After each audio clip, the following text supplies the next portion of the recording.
What's happening, guys? In today's video, I want to show you a technique that I guarantee that a lot of you guys are not using.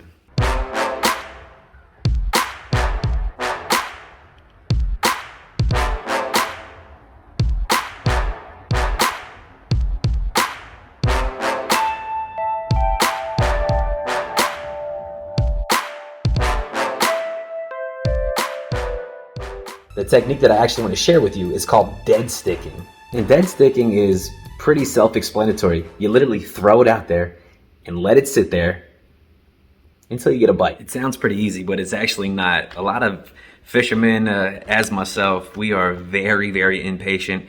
We're out there on the water to catch fish, so we're making hundreds and hundreds of casts and, you know, wearing ourselves out just to catch these fish. And sometimes it takes us hours to catch these fish, but the most difficult part about it is just being very, very patient. You have to be patient in order to do so. Guys, I was watching a video recently on Tactical Bassn, and they were talking about taking fishing to the extreme when it gets very difficult. You either fish slow, but take it to the extreme to where you're fishing even slower. If you're a power fisherman where you fish fast, you take it to the extreme to where you're fishing even faster than you typically do to create that reaction strike. So I was out on Lake Tuscaloosa and the day was beautiful. I think the high was probably about 69, but it got up to about like 73 degrees. The water temperature was hitting maybe about 55, 56 degrees, depending on where you were. But guys, when I got there around like 10 o'clock, the boat ramp was jam-packed.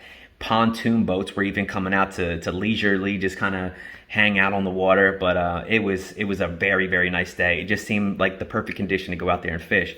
So, you know, you go out there and fish, and you typically fish your confidence baits. You fish the areas that you typically fish, and you know you're working the banks that you typically work and how you catch them. Especially here in Alabama during the wintertime, you can usually go to these key locations and catch them, and that wasn't the fact yesterday. So after fishing all these great locations, I'm just like, this is not doing it. This is not doing it. After about an hour or so, when you're not catching them, you probably realize, or you need to get out of that stubbornness to go ahead and change it up and try to do something different. So I remember the video on Tactical Bassn about fishing the extremes, going super slow or super fast. I didn't want to wear myself out fishing super fast, because sometimes you'll do that. You'll fish for hours and not catch them, and you burn yourself out. So I was like, you know what, let me just slow down. So I slowed down, I fished a couple techniques, and when I'm talking about slow, I'm talking about dead sticking. I was fishing super slow, which actually helped me get a bunch of bites and landed some fish in the boat. So I live here in Alabama, and the weather in Alabama has just been ridiculous. It's been in the 20s, it's been in the 70s, and it has been like that for the past 3 or 4 weeks. So it's probably got these fish in a crazy funk. But anyway, down here in Alabama, it's actually been raining too. So as I go out on the water is a little bit more stained. So typically when that happens, especially in the wintertime, you want to try to go find warmer water and cleaner water. And that's exactly what I did back in this creek, which helped me catch some of these fish. So dead sticking is pretty self-explanatory. You throw it out there, you let it sit, you move it every once in a while, you may drag it just an inch or so. But the idea of it is to let it stay in the strike zone or in an area a little bit longer than you typically do. And it is painfully painful. But the two techniques that I was using that was most effective was actually using a drop shot and a Texas rig. So on the drop shot, I was using a robo worm, that very small, let me see, I got it right here. Morning Dawn color, I think it's about a 4.5 inch worm. And I was using a black trick worm. But here are the catches, hope you enjoy.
So there you have it, guys. I hope you enjoyed the video. The next time you're out there and you can't catch them, try dead sticking. I promise you it works. But if you like the video, go ahead and give it a thumbs up. If you want to see upcoming videos, go ahead and subscribe. But until then, I'll see you next time. Peace.